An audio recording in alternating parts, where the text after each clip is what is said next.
cold leather pressed against her cheek. Zip ties bit into her wrists, smelling faintly of engine grease and old tobacco. She wasn't supposed to be in the back of this armored sedan. She was a bookkeeper, a quiet nobody who worried about electricity bills and stale bread. But the terrifying man who dragged her out of the alley didn't care. He looked into her terrified eyes with a lethal, exhausted familiarity and whispered, "Welcome home, dear wife." She isn't his wife. Footsteps echoed in the narrow, garbage-strewn alley behind the diner. Fiona hugged her thin cardigan tighter against the November chill, her keys wedged between her knuckles, a pathetic, useless defense mechanism she'd read about in a magazine. The air smelled of rotting cabbage and the metallic tang of impending snow. She just wanted to get to the subway. She just wanted to go home, soak her blistered feet, and eat leftover pasta straight from the Tupperware. A hand clamped over her mouth. It didn't feel like a mugger's panicked grab. It was methodical, heavy, and stank of expensive vetiver and gunpowder. Fiona screamed, but the sound died against a thick leather glove. Another arm, entirely composed of rigid muscle and tailored wool, banded around her waist, lifting her off the wet pavement. Her cheap sneakers kicked at empty air. Panic, raw and violently cold, seized her chest. She twisted, thrashing her elbows backward, connecting with something solid. A low, vibrating grunt sounded in her ear. "Still fighting, Fallon, even now." Fallon. The name froze the blood in Fiona's veins. It was her sister's name. Her twin sister. The sister she hadn't seen in 6 years, the one who had vanished into the high-end, shadowy underbelly of the city, while Fiona stayed behind to pay off their mother's medical debts. Before Fiona could shake her head, before she could force out a muffled, "You have the wrong girl," a heavy cloth was pressed over her nose. Chloroform was a myth of old movies. This was something chemical, sharp and instantly nauseating. The alley tilted. The neon sign of the diner bled into a singular, blinding red streak. Then there was only the suffocating smell of the rag and the terrifyingly calm heartbeat of the man holding her. She woke to the rhythmic, hypnotic thump of tires rolling over smooth asphalt. Fiona's head throbbed with a vicious intensity, a dull spike of pain localized right behind her left eye. She groaned, shifting her weight. Her wrists were bound in front of her with thick plastic zip ties, the edges already chafing her skin raw. She was lying sideways across the spacious back seat of a moving vehicle. The leather beneath her was buttery and pristine, entirely at odds with the dirt and grease staining her jeans. "I see the sedative wore off faster than anticipated. Your tolerance is always a marvel." The voice came from the opposite side of the car. It was a baritone drawl, smooth but edged with a quiet, terrifying violence. Fiona blinked against the dim lighting, pushing herself up to a sitting position. Her stomach rolled. She swallowed back a surge of bile and looked at her captor. He was sitting in the corner of the seat, one leg crossed over the other, casually scrolling through a smartphone. The screen illuminated his features. Sharp jawline, a straight aristocratic nose, and eyes that were impossibly dark, like looking into the bottom of a dry well. He wore a dark charcoal suit that screamed custom tailoring, a stark contrast to the brutal, bruising grip he'd used in the alley. "Hoo-hoo," Fiona started, her voice coming out as a dry, pathetic rasp. She cleared her throat, terror vibrating in her vocal cords. "Who are you?" "You've made a mistake." The man locked his phone and dropped it onto the seat beside him. The sudden lack of light made the shadows in the car feel heavier. He leaned forward, closing the distance between them. The smell of vetiver washed over her again, making her stomach clench. "A mistake," he repeated softly. He reached out. Fiona flinched violently, pressing her back against the door. His hand paused in the air, his lips curling into a humorless smile. His fingers bypassed her face, catching a strand of her dyed, mousy brown hair. He rubbed the strands between his thumb and forefinger with open disgust. "The dye job is atrocious, Fallon. Brown doesn't suit you. And the clothes." He dragged his dark eyes over her frayed cardigan and sensible, orthotic-friendly sneakers. "Playing the impoverished civilian? Was this your grand escape plan, to bore me to death?" "I'm not Fallon," Fiona said. She forced herself to look him in the eye. "My name is Fiona. I am her sister." The man stared at her. For 3 seconds, the only sound was the hum of the engine and the friction of the tires. Then he laughed. It wasn't a warm sound. It was a short, sharp exhalation of breath that held zero amusement. "A sister," he murmured. "Fascinating. We've been married for 3 years, and you never mentioned a twin. You're losing your touch, my love. This is desperate, even for you." "Call my employer," Fiona pleaded, desperation cracking her facade. "I work at the accounting firm on 5th and Main. Ask for Mr. Henderson. He'll tell you. I've been there for 4 years. Please just check." He moved so fast she didn't have time to blink. His large hand wrapped around her jaw, fingers biting into her cheeks. He didn't squeeze hard enough to break bone, but the threat of it was absolute. His face was inches from hers. Up close, she could see the exhaustion etched into the corners of his eyes, a deep-seated weariness that mirrored the violence in his posture. "Let's get one thing straight," he whispered, the words scraping against the quiet interior of the car. "You stole $3 million from my personal vault. You shot my head of security in the kneecap. And you vanished for 4 months. You do not get to play games anymore, Fallon.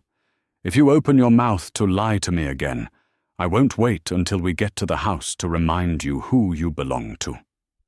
He released her, shoving her slightly so her head bumped against the window. Fiona sat frozen. $3 million. A man shot. Married. Fallon wasn't just in the underworld. Fallon was at the top of it, and she was married to a man who looked like he could snap necks for a morning workout. If she kept denying it, he would think she was mocking him. If he thought she was mocking him, the promises in his dark eyes would become reality. The realization hit her like a physical blow to the ribs, knocking the air from her lungs. She couldn't reason with a monster who thought she was an equal monster. To survive the night, she had to be Fallon. She had to be the woman who could shoot a man in the knee and walk away with $3 million. Fiona forced her breathing to slow. She pulled her shoulders back, ignoring the trembling in her spine. She looked out the tinted window, watching the city lights blur into the dark trees of the suburbs, and began the terrifying mental calculus of becoming her sister. The car tires left smooth asphalt and crunched onto heavy gravel. Through the tinted glass, Fiona saw wrought-iron gates swinging open, revealing a driveway flanked by ancient, skeletal oaks. At the end of the winding path sat a sprawling stone manor, its windows glowing with a harsh, yellow light that offered no warmth. It looked less like a home and more like a fortress. The vehicle rolled to a stop beneath a portico. The driver, a hulking man with a thick neck and a ruined nose, immediately stepped out and opened the rear door. "Out!" her captor commanded. Fiona slid clumsily across the leather, her bound hands making balance difficult. As her sneakers hit the gravel, the cold night air bit through her thin cardigan. The man emerged behind her. He didn't grab her arm or drag her. He simply stood too close, a silent, oppressive wall of muscle and expensive fabric, directing her toward the heavy mahogany front doors. "Cut these off," Fiona said. Her voice wavered. She cleared her throat, biting her tongue to draw a sharp point of pain to focus on. She tried again, aiming for flat and demanding. "Cut these off, now. He paused, glancing down at her wrists. A slow, cynical smirk touched his mouth. He pulled a folding knife from his pocket with a metallic snick that made her stomach drop. He stepped in, catching her bound hands in one of his. The blade slid beneath the plastic with practiced ease.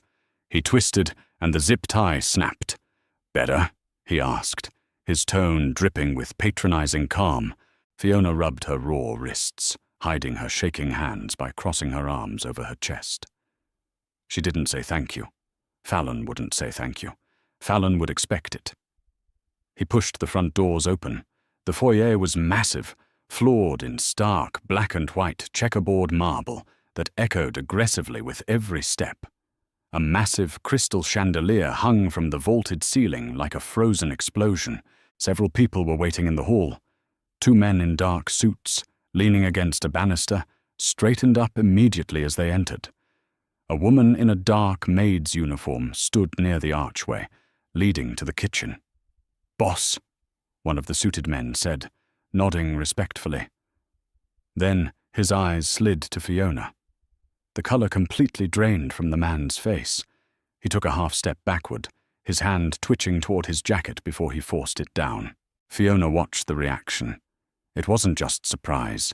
It was absolute, unfiltered terror.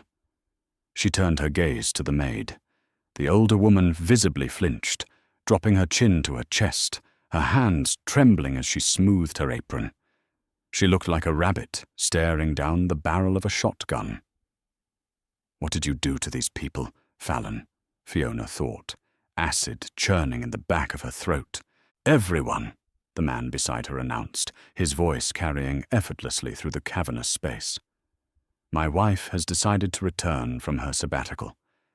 Treat her with the exact level of respect she has earned."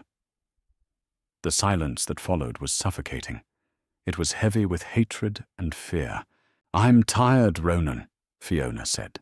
The name tasted foreign, wrong, but she had seen it on a piece of mail sitting on the dashboard of the car. Ronan Gallagher. She prayed it was his first name, and not an associate's. He looked at her, an eyebrow creeping upward. "Ronan? We're back to using given names, are we?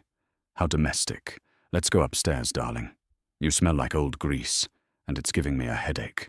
He gestured toward the sweeping staircase. Fiona walked up, forcing herself to place one foot in front of the other without hurrying. Running would show fear.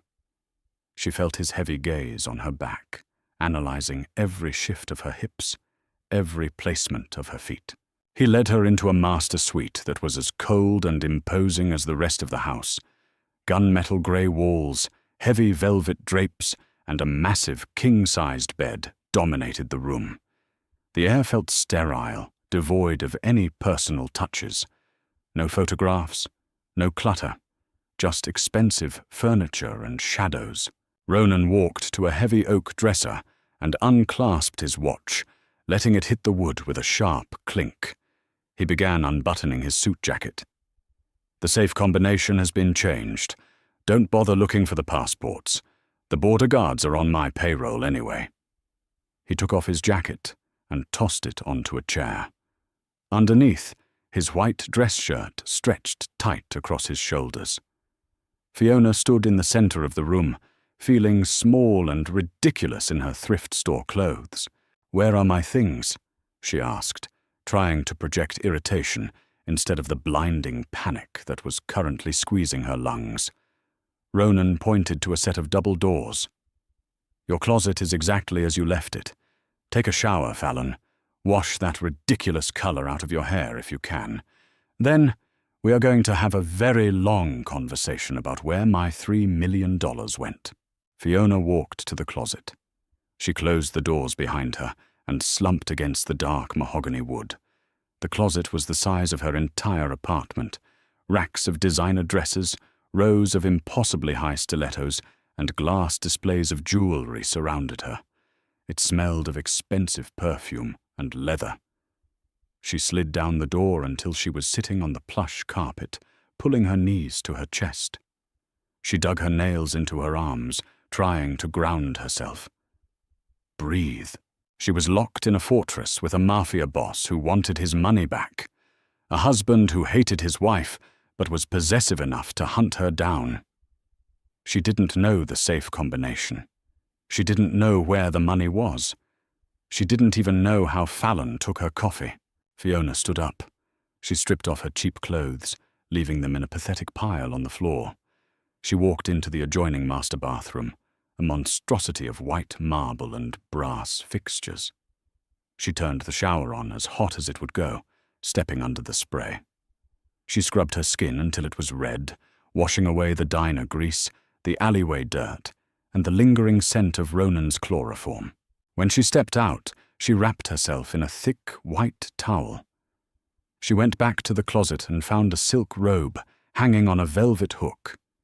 It was deep emerald green, the fabric heavy and slippery.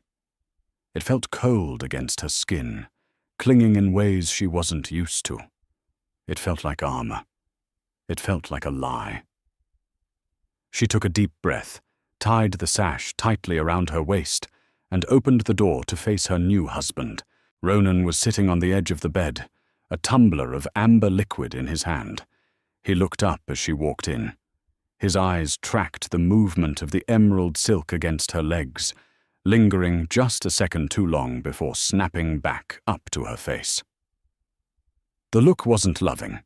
It was analytical, dissecting her geometry.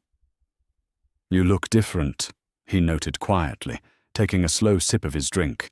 Fiona's heart skipped a beat, but she forced her jaw to remain relaxed. 4 months on the run tends to age a person. It's not just the cheap dye job. He tilted his head, watching her with predatory stillness.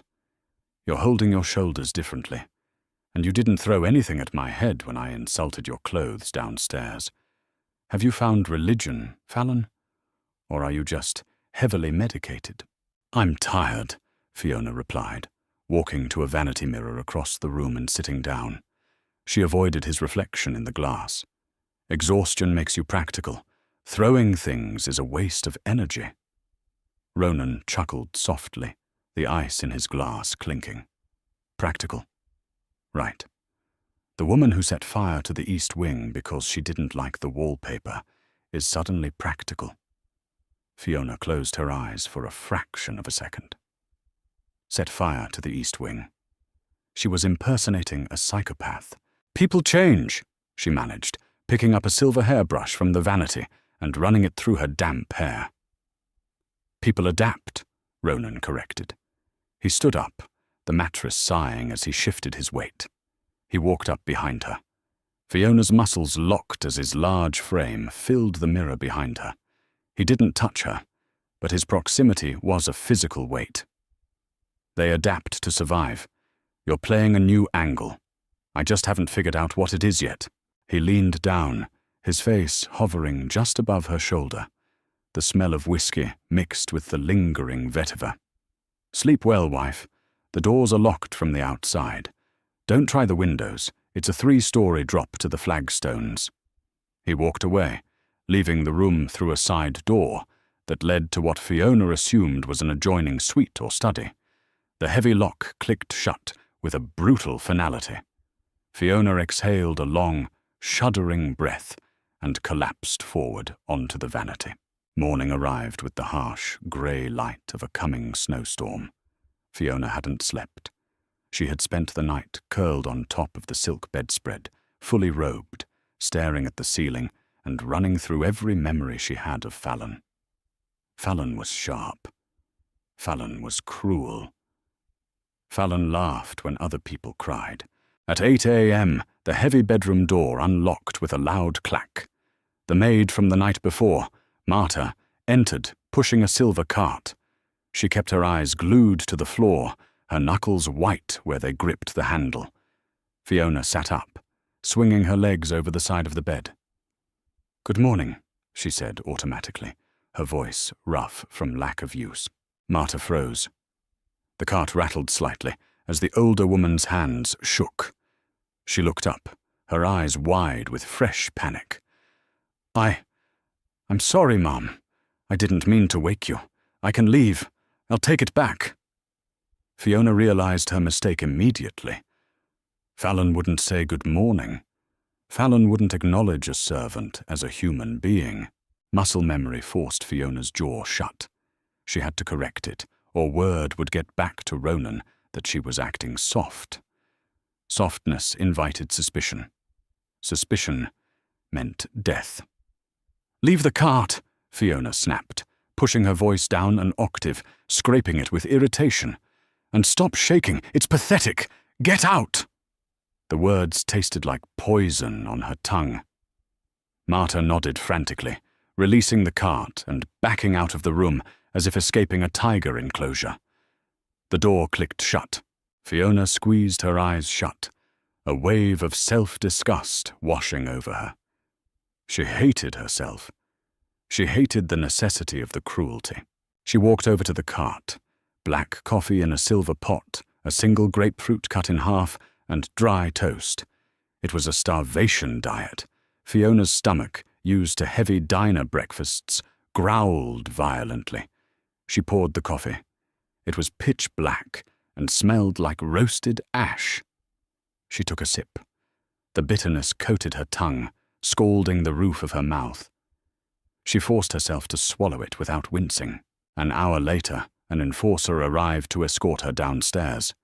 Fiona had raided Fallon's closet, forcing herself into a pair of tailored black wool trousers and a crimson silk blouse that felt entirely too thin for the drafty house. She applied makeup from the vanity, mimicking the sharp, dramatic eyeliner she remembered Fallon wearing in high school. War paint. She was led to a massive dining room. Ronan was sitting at the head of a long, polished oak table. Two men stood near the walls. Papers were scattered across the wood. Ronan didn't look up from a ledger he was reading. "Sit." Fiona took the chair to his right. The leather groaned beneath her. "We have a problem," Ronan said smoothly, finally closing the ledger. He looked at her, his eyes unreadable. Dmitri intercepted a shipment at the docks last night. He claims he thought it was an unapproved run by a lower-level crew, but he held back 20 crates of rifles, kept them for himself. Fiona stared at him, trying to keep her face a blank mask. Why was he telling her this? "Dmitri is one of our best earners," Ronan continued, leaning back in his chair and steepling his fingers. "But a thief is a thief. The traditional penalty is a bullet in the back of the head. However, killing him disrupts the southern ports." Ronan tilted his head, his dark eyes boring into hers.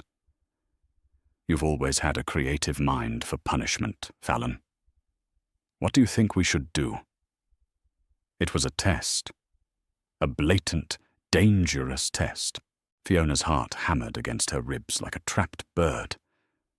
Dmitri. A man's life. If she said spare him, Ronan would know she wasn't Fallon. If she said kill him, she would be ordering an execution. She forced herself to think like a monster. What is worse than death to a greedy man? What would Fallon do? Fiona leaned forward, resting her forearms on the table.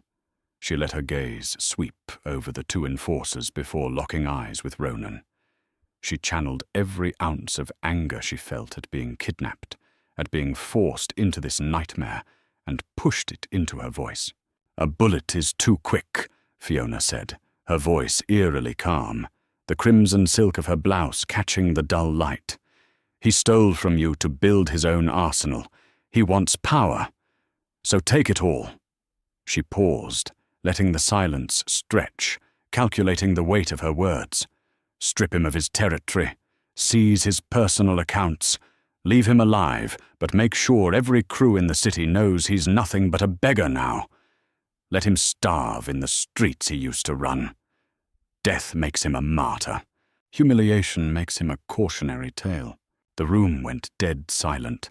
The enforcers exchanged a quick, nervous glance. Ronan stared at her for a long, agonizing moment. His jaw flexed. Then, a slow, dark smile spread across his face. It was the first time she had seen him look genuinely pleased. "Humiliation," Ronan murmured, tasting the word. Brilliant, vicious, and entirely lacking in mercy. I missed that sharp mind of yours, my love. He reached over and briefly laid his heavy hand over hers. His skin was warm, a sharp contrast to the cold dread settling in Fiona's stomach. She didn't pull away. She just stared at his hand, feeling the trap closing tighter around her. She had passed the test, and in doing so, she had damned herself. Silence in the Gallagher estate carried a physical weight. It pressed against Fiona's eardrums as she wandered the second-floor corridor, her bare feet sinking into the thick Persian runners. She had spent 3 days playing a ghost, 3 days of wearing Fallon's armor, stiff silk blouses, tailored trousers that pinched her waist, and a mask of perpetual, icy boredom. She needed a phone. She needed a computer. She needed a sliver of the outside world to prove she still existed. Fiona pushed open the heavy oak doors to the library. The air inside smelled of beeswax polish, old paper, and a lingering trace of sour cigar smoke. Floor-to-ceiling shelves held thousands of leather-bound spines. It was a beautiful room, entirely wasted on men who solved problems with crowbars and bullet casings. She moved quickly, trailing her fingers over the smooth expanse of a massive mahogany desk. No landline, no laptop, just a brass letter opener and a stack of ledgers written in a cipher she couldn't comprehend. She opened the top drawer. Locked. She yanked on the brass handle of the second drawer. Locked. Frustration bubbled up in her throat, hot and sharp, tasting vaguely metallic. She kicked the bottom of the desk, the soft thud absorbed entirely by the heavy wood. Looking for the petty cash, darling? Fiona spun around, her heart violently knocking against her ribs. Ronan stood in the doorway. He had discarded his suit jacket. His sleeves were rolled up to the elbows, exposing forearms corded with dense muscle, and a faded, jagged scar that snaked over his right wrist. He held a crystal tumbler, the ice clinking softly against the glass as he took a slow step into the room. "I was looking for a book," Fiona lied, her voice surprisingly steady, despite the violent tremor in her knees. She grabbed a random volume from the nearest shelf and held it up. It was a heavy first edition of something dense and Russian. Ronan walked toward her. He didn't rush. He moved with the lazy, terrifying grace of a predator that knew all the exits were already sealed. He stopped inches from her, the heat radiating off his large body, cutting through the drafty chill of the library. He reached out and took the book from her hand. He didn't even glance at the title. He just looked at her. "You hate Russian literature," he said quietly. He tossed the book onto the desk. It landed with a heavy, final thwack. "You said it was too depressing for people who already lived in the dark." Fiona swallowed hard, forcing her throat to work. "I've decided to broaden my horizons." Ronan stepped closer. Fiona's back hit the edge of the mahogany desk. There was nowhere to retreat. He braced his hands on the wood on either side of her hips, caging her in. He smelled like expensive, peaty scotch, clean sweat, and that omnipresent, sharp vetiver. "You are an enigma this week, Fallon." He lowered his head, his nose brushing the curve of her jaw. Fiona froze, every muscle in her body locking down into rigid terror. She expected violence. She expected his hands to move to her throat. Instead, he inhaled slowly. "You don't smell like gunpowder and Chanel anymore. You smell like soap, cheap, unscented soap." "I ran out of perfume," she whispered, staring straight ahead at the crisp white collar of his shirt, refusing to look up into his dark eyes. "You never run out." Ronan's voice dropped to a gravelly murmur. He lifted a hand, tracing the line of her jaw with the back of his knuckles. The touch was incredibly gentle, utterly contradicting the lethal reputation of the man delivering it. It confused her senses. It made her stomach twist with a complicated, nauseating mixture of terror and an odd, unwanted warmth.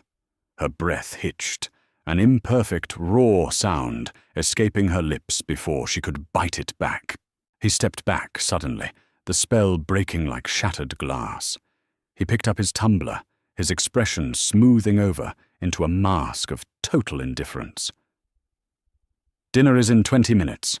Wear something decent. We have a guest." He turned and walked out, leaving the door open behind him. Fiona gripped the edge of the desk, her knuckles turning white, gasping for air as if she had just been pulled from deep water. Porcelain clattered against silver. The dining room was suffocatingly formal. Fiona sat opposite Ronan, staring at a plate of perfectly seared scallops that tasted like rubber in her dry mouth. The guest was a man named Sullivan. He was older, with a florid, pock-marked face, thinning grey hair, and eyes that darted nervously around the room. He was a distributor, someone who moved Gallagher product across state lines, and he was sweating profusely, the sheen catching the light from the chandelier. "The margins are tight, Ronan," Sullivan blustered, dabbing his damp forehead with a heavy linen napkin. "The new customs agents are tearing apart every third truck. We need to reroute through the northern corridor." Ronan cut a piece of steak, his face a portrait of calm indifference. "The northern corridor costs 30% more in bribes. You're asking me to take a hit because you can't manage your own drivers." "It's not the drivers," Sullivan protested, his voice pitching higher in a panic. He looked directly at Fiona, desperately seeking an ally. "Fallon, tell him. You remember the mess in 2022. You were the one who negotiated the northern route in the first place." Fiona's fork paused halfway to her mouth. The temperature in the room seemed to plummet 10 degrees. Ronan stopped chewing. He placed his knife down on the fine china plate with a precise, sharp click. He shifted his gaze to Fiona. Waiting. She didn't know anything about a northern route. She didn't know who Fallon had bribed, what the margins were, or what happened in 2022. She was a bookkeeper who audited suburban dental practices. "The landscape has changed since 22, Sullivan," Fiona said carefully. She forced her voice to stay low and dismissive, channeling the cruelest tone she could muster. She set her fork down and picked up her crystal wine glass, focusing heavily on the dark red liquid inside to avoid looking at the sweating man. "Relying on old deals is how you get indicted." Sullivan blinked, completely taken aback. "But you swore by the northern route. You said the border guards up there were practically on retainer." "People retire. People get greedy." Fiona took a slow sip of the wine. It was overwhelmingly dry and heavily tannic, coating her tongue in bitterness. "Find a new solution, or Ronan will find a new distributor." Ronan's eyes narrowed slightly, a microscopic shift in the muscles around his eyes. He picked up his glass. "My wife is right. Fix the southern route, Sullivan, or we restructure." The rest of the dinner passed in agonizing, tense silence. When Sullivan finally excused himself, practically running to his car in the gravel driveway, Fiona stood up from the table.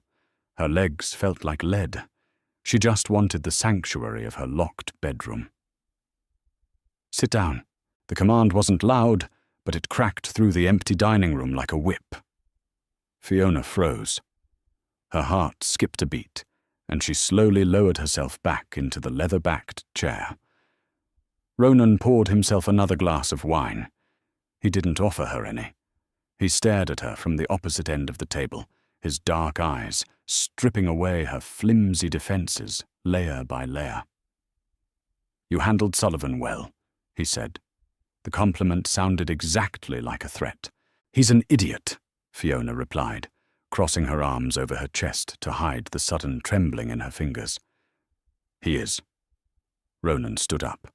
He walked slowly around the long table, his footsteps making no sound on the thick rug, until he was standing directly behind her chair. Fiona clamped her hands together, tightly in her lap. But he was right about one thing, Ronan murmured, leaning down so his mouth was hovering just beside her ear. You did negotiate the northern route. You spent 3 weeks in freezing motels buttering up border guards. He reached over her shoulder. Before she could pull away, he grabbed her right hand, pulling it up from her lap and holding it flat under the harsh, unsparing light of the chandelier. Fiona stopped breathing. Ronan's thumb rubbed firmly over the tips of her fingers, tracing the smooth, unremarkable skin. He then ran his thumb over the side of her middle and index fingers, feeling the heavy, thick calluses formed by years of gripping a cheap ballpoint pen and pounding away on a 10-key desktop calculator. Funny thing about the northern route, Ronan whispered softly, his grip on her wrist tightening just enough to cause a dull throb of pain. You had a slight disagreement with a rival crew while you were up there. One of them pinned your hand to a table with a combat knife. Fiona stared down at her own hand. Unblemished, scar-free. The blade went right through the webbing between your thumb and index finger, Ronan continued, his voice terrifyingly steady and cold.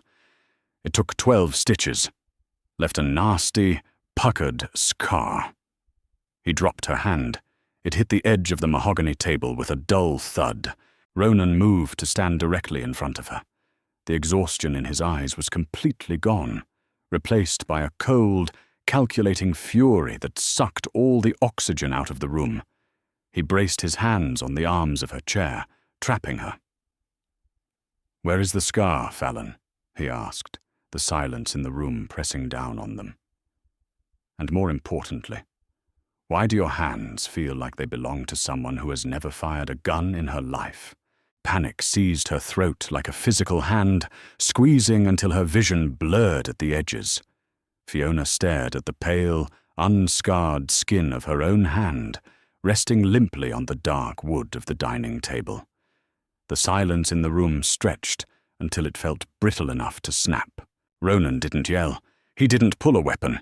His stillness was infinitely worse. He leaned closer, his eyes mapping every microscopic twitch of her facial muscles, every frantic pulse beating against the delicate skin of her neck. "I told you," Fiona choked out. Her voice was a pathetic, broken rasp.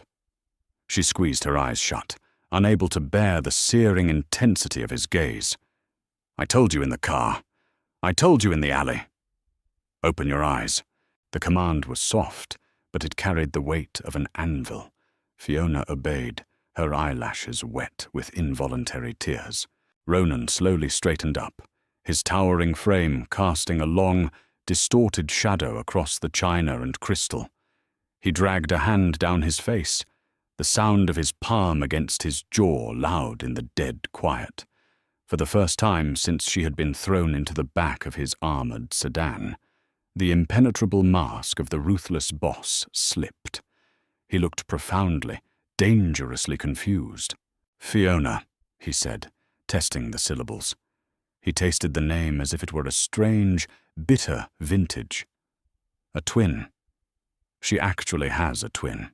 "We haven't spoken in 6 years, Fiona blurted out, the words tumbling over each other in a desperate bid to keep him from acting on whatever violent calculations were running behind his dark eyes. "She left when our mother got sick. I stayed. I paid the medical bills. I work at an accounting firm. I buy generic brand cereal. I don't know anything about guns, or safe combinations, or northern routes. Please, please just look at my hands again." She held them up, shaking violently. "These are the hands of someone who types 70 words a minute, not someone who stabs people." Ronan stared at her trembling fingers. He took a slow step backward, bracing his own hands on his hips. He looked toward the ceiling, exhaling a long, sharp breath. $3 million, he murmured to the empty air.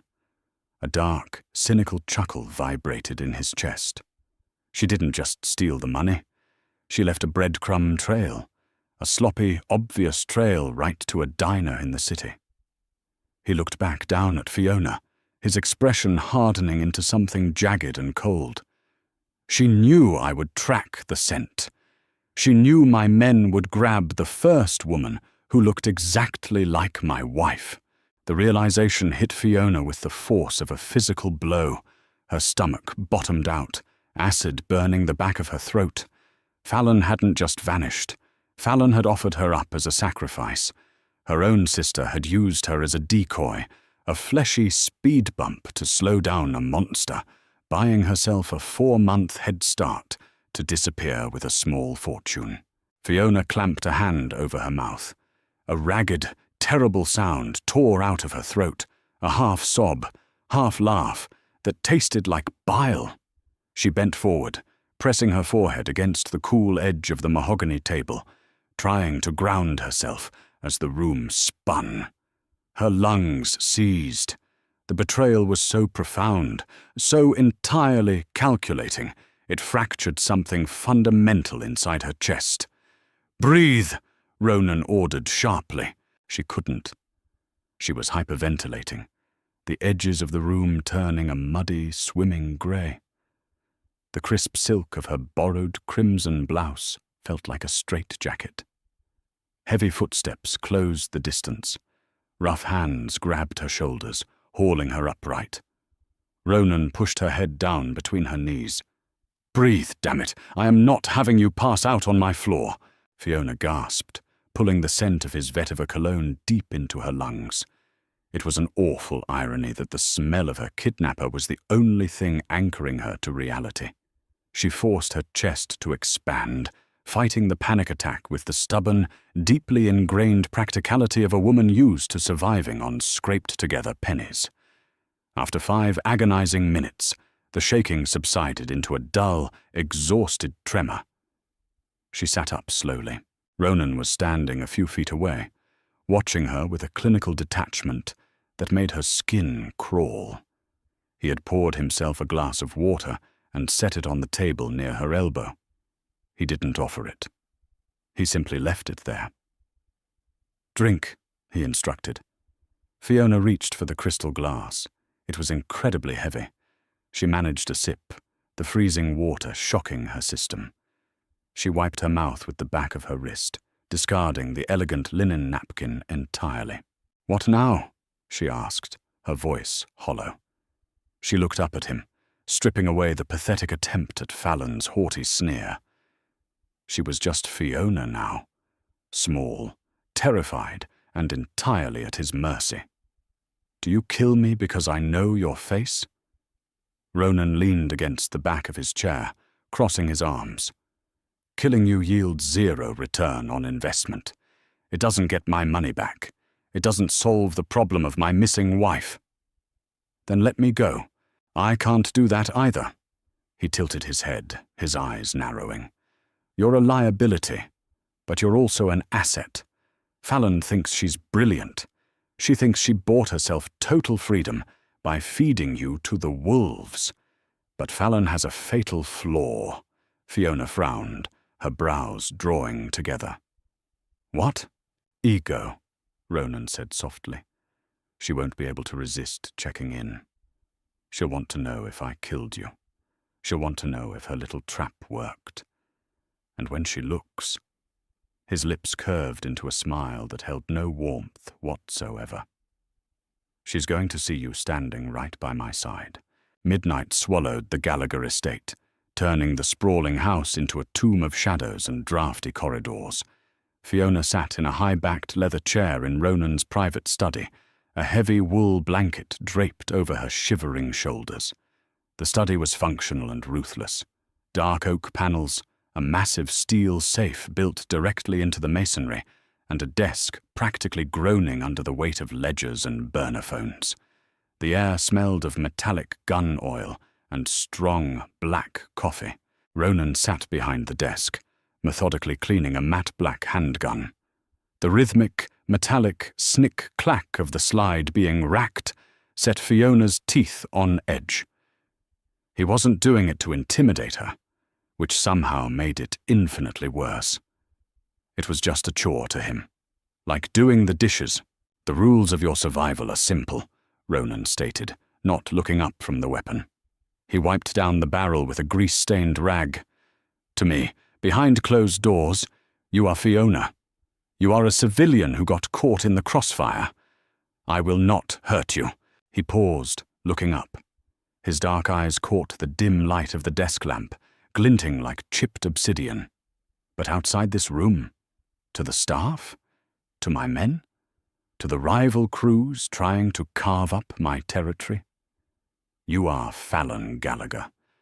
You are a woman who once broke a man's jaw with an ashtray because he spoke out of turn. Fiona pulled the blanket tighter, the coarse wool scratching against her collarbone. Why? If you know she's gone, why keep up the charade? Because this organization runs on fear and stability, Ronan answered flatly, sliding a heavy magazine into the grip with a sharp, decisive click. He set the gun down on the blotter. If my men find out my wife robbed me blind and disappeared, they will smell weakness. Weakness invites challengers. Challengers invite a war. I am not fighting a war over $3 million and a treacherous spouse. He leaned forward, lacing his fingers together. More importantly, we are going to use you to flush her out. We are going to parade you around. We are going to make sure the street whispers that Fallon Gallagher is back, firmly in power and thriving. It will drive her insane. Fiona stared at the dark metal of the gun on the desk. She was trapped. She was no longer just a hostage. She was an active participant in a lethal chess match. I can't be her, Fiona whispered, the truth tasting like ash. You saw me at dinner. Sullivan almost caught me. I don't know the roots. I don't know the names. I don't know the history. Someone is going to figure it out. And when they do, they'll put a bullet in my head. Ronan opened a deep side drawer of his desk. He pulled out a thick, black leather binder and tossed it across the polished wood. It slid to a stop directly in front of Fiona. Then you better study, he said. Fiona reached out hesitantly, her fingers brushing the cold leather. She flipped it open. It was a dossier. Pages of photographs, names, organizational charts, and handwritten notes detailing violent encounters, bribes, and leverage. It was a textbook on how to be a monster. Your sister is a sociopath, Ronan said conversationally, picking up a pen and signing a document on his desk. She has a photographic memory for grievances. She drinks her scotch neat. She prefers intimidation to negotiation, and she considers empathy a biological defect. You need to strip away everything that makes you a quiet, decent bookkeeper and find the coldest, ugliest part of your soul. Fiona turned a page. There was a photo of a man with a shattered knee lying in a pool of dark blood. A note in Fallon's elegant, looping handwriting read, "Paid his debt." Reminded him about interest. Bile rose in Fiona's throat again. She forced it down. She looked at Ronan, really looked at him. The exhaustion around his eyes, the rigid set of his jaw. He was chained to this life just as much as she was now chained to him. You married her, Fiona said quietly, the observation slipping out before she could filter it. You married a sociopath. What does that make you? The scratching of his pen stopped. The silence in the study grew heavy, pressing against her eardrums. Ronan slowly raised his head. For a fraction of a second, something raw and painfully human flickered behind the impenetrable darkness of his eyes. A ghost of regret, perhaps, or the weariness of a man who realized too late he had invited a viper into his bed. It makes me the devil she sold her soul to, Ronan replied, his voice dropping to a gravelly, dangerous pitch. He stood up, towering over the desk. Read the file, Fiona. Your education begins tomorrow. At 10 o'clock, we are going to a sit-down with the waterfront union bosses. If you hesitate, If you show an ounce of the woman trembling under that blanket, we both lose. He walked to the door, pulling it open. The dark, cavernous hallway beckoned. "Good night, wife," he threw over his shoulder, the word dripping with heavy sarcasm. The door clicked shut, the sound echoing like a prison cell locking into place. Fiona was left alone in the dim light, staring at the manual of her sister's sins. She traced the harsh angles of Fallon's handwriting. She had spent her entire life trying to be nothing like her twin. She paid her taxes. She smiled at strangers. She lived in quiet, invisible desperation. Now, her survival depended on becoming the nightmare she had always run from. Fiona took a deep breath, the smell of gun oil settling deep in her lungs. She pulled the binder closer, turned to the first page, and began to read. Diesel fumes burned the back of her throat, mixing with the sharp, rotting stench of low tide. Fiona stepped out of the black SUV, her leather-soled boots hitting the cracked concrete of Pier 42 with a definitive thud.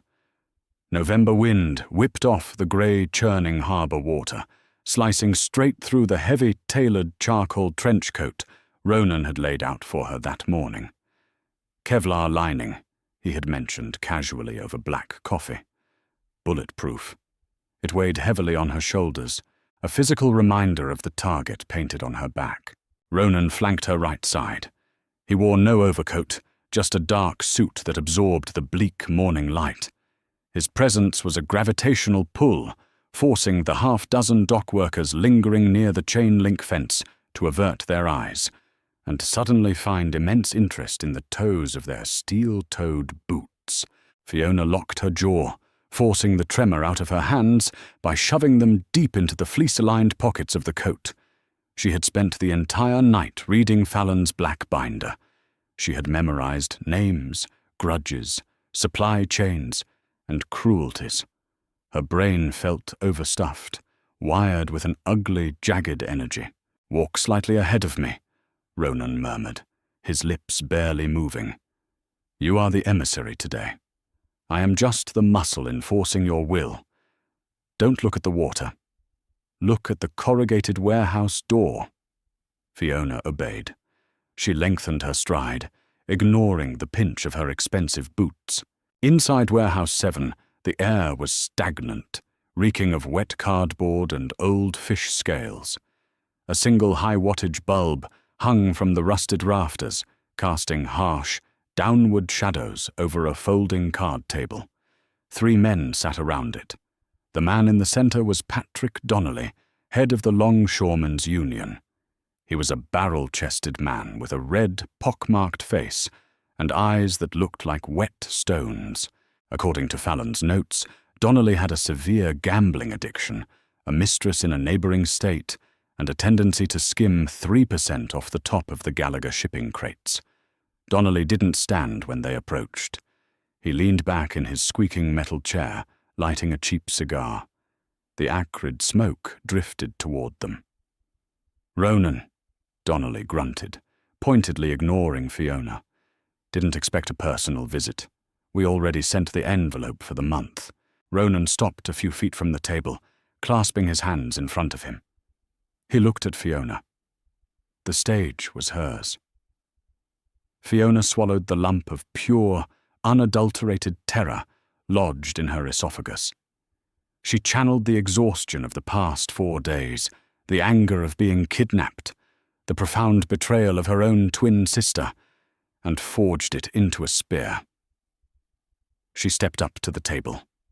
She didn't raise her voice. She kept it flat, hollow, and devoid of basic human warmth. "The envelope was light, Patrick," Fiona said. Donnelly finally looked at her. He offered a patronizing, yellow-toothed smile. "Fallon, good to see the missus out and about. But union dues went up. Cost of doing business at the port. The envelope is exactly what we agreed upon last quarter." Fiona placed both hands flat on the rusted metal of the folding table, leaning into his space. She held his gaze. Her stomach churned violently, begging her to back down, but she forced herself to stare at the deep pores on his nose. "We didn't agree to fund your baccarat habit," she said softly. The smile dropped off Donnelly's face like a stone. The two men flanking him shifted uncomfortably, their hands moving closer to the lapels of their jackets. Behind her, Fiona heard the subtle, terrifying rustle of Ronan shifting his weight, prepping for violence. "I don't know what you're talking about," Donnelly growled, a defensive edge sharpening his tone. Fiona tapped her manicured index finger against the table. 1, 2, 3. Table maximums at the Grand in Atlantic City. You dropped 80,000 last weekend. You skimmed our crates to cover your marker. If you want to steal from my husband to feed a sickness, that's your funeral. But doing it when you still owe the remaining balance on your mistress's condo? That's just bad math, Patrick. Complete, suffocating silence descended on the warehouse.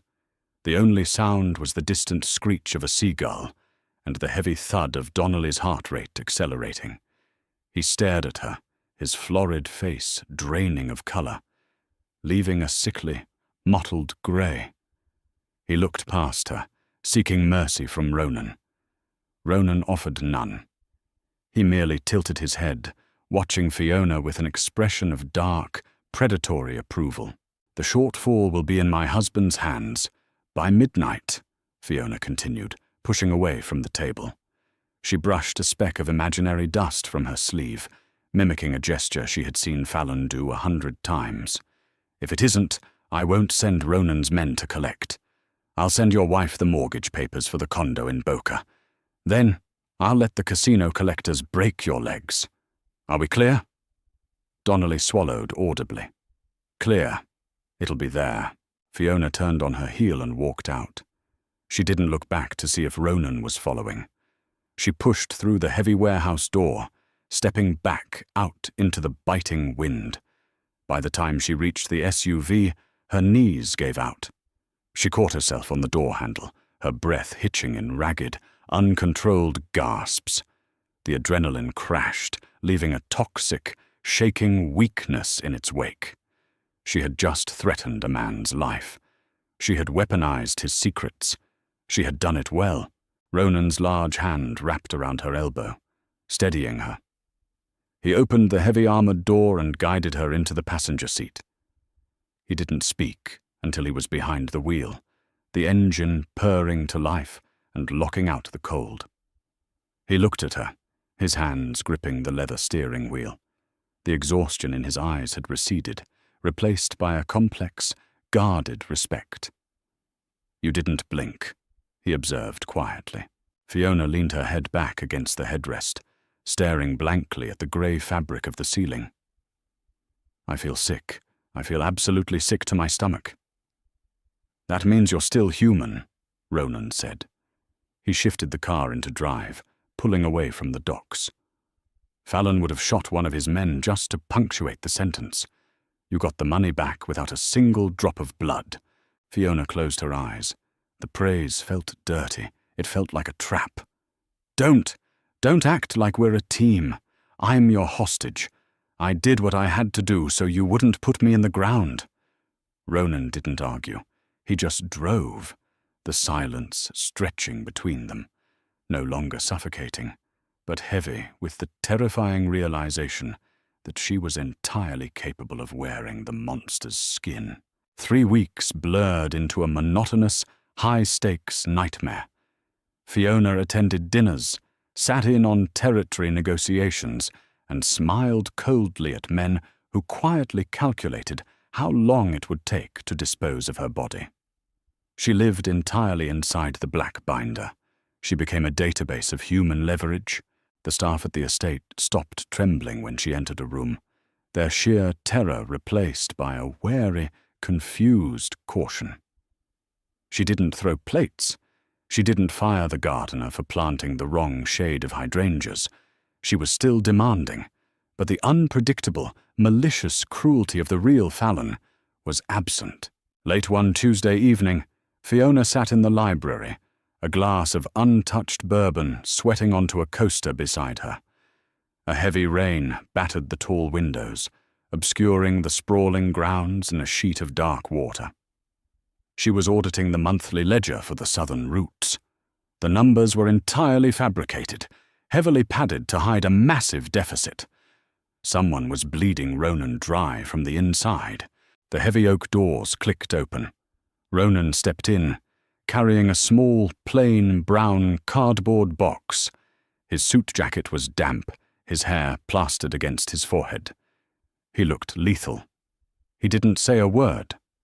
He walked to the desk, pulled a folding knife from his pocket, and sliced through the packing tape. He tipped the box over. A single object tumbled out, hitting the mahogany with a soft, dull clatter. Fiona stared at it. It was a cheap, plastic hair clip. Neon pink, shaped like a butterfly. One of the antennae was snapped off. Her lungs seized. All the air evaporated from the library. "Where did you get that?" she whispered, her voice cracking. She didn't reach for it. She physically recoiled, pressing her back flush against the leather chair. "It arrived at one of my front businesses downtown," Ronan said, his voice terrifyingly calm. He pulled a piece of thick, cream-colored cardstock from the box and placed it next to the clip. "Addressed directly to you." Fiona forced her eyes to the card. It bore 3 words, written in that elegant, looping, sociopathic handwriting she had spent weeks studying. "Nice coat, sister." The butterfly clip. It was hers. It was the clip she had used to hold her mousy brown hair back the night she was abducted in the alleyway behind the diner. Fallon hadn't just used her as a decoy. She had stayed close enough to watch the kidnapping happen. She had retrieved the dropped clip from the greasy asphalt. Fiona squeezed her eyes shut, pressing the heels of her hands against her temples. A low, wretched sound escaped her throat. "She's watching. She knows I'm here. She knows I'm playing her. She knows the street believes she's back," Ronan corrected, pulling a chair out and sitting across from her. He leaned forward, his forearms resting on the edge of the desk. "She's losing her leverage. Her ghost story is falling apart because you are taking up the physical space she abandoned. This," he gestured to the clip, "is a temper tantrum. It's proof that our strategy is working." "It's proof that she's a psychopath," Fiona snapped, her temper finally fracturing the icy facade she had maintained for nearly a month. She slammed her hand down on the ledger. "She wants me dead, Ronan. If your men find out I'm an imposter, they kill me. If Fallon decides I'm too much of an inconvenience, she kills me. I am sitting in a cage, waiting for the executioner to draw a number." Ronan stared at her, absorbing her panic without flinching. Slowly he reached across the desk. He didn't grab her wrist or grip her jaw like he used to.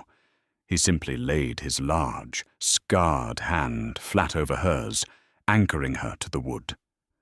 The heat of his skin sent a complicated, unwanted shockwave up her arm. "No one is going to kill you, Fiona," he said. The use of her real name in the open, even within the locked walls of the library, felt like an electric charge. "I have 50 men guarding the perimeter of this estate. I have eyes on every transit hub in the city. When she makes her move, and she will, because her ego won't allow her to be replaced, we will catch her." Fiona looked down at his hand, covering hers. She should pull away. He was a criminal. He was the reason she was in this nightmare.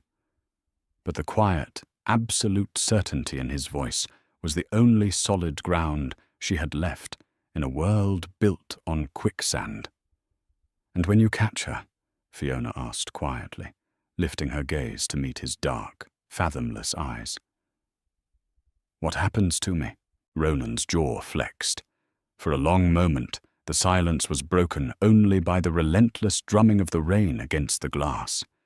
He slowly withdrew his hand, the loss of contact leaving her skin cold. We cross that bridge when we drag her back over it, he answered evasively. He stood up, buttoning his jacket. Keep auditing those ledgers. I want to know exactly who is stealing from me before the sun comes up. He walked out, leaving the neon pink butterfly clip sitting perfectly between them. The game had fundamentally changed. Fallon wasn't just a ghost running with stolen money anymore. She was a sniper, settling into position, and Fiona was standing directly in the crosshairs. Fiona is playing a dangerous game. But has she finally backed her sociopathic twin into a corner? The stakes are higher than ever, and Ronan's true intentions remain a mystery. If you are hooked on this twisted dynamic and want to see the explosive confrontation when Fallon finally steps out of the shadows, smash that like button. Share this video with a friend who loves dark, suspenseful drama, and make sure you subscribe so you don't miss the thrilling conclusion in the next parts. Tell us in the comments, who is playing who?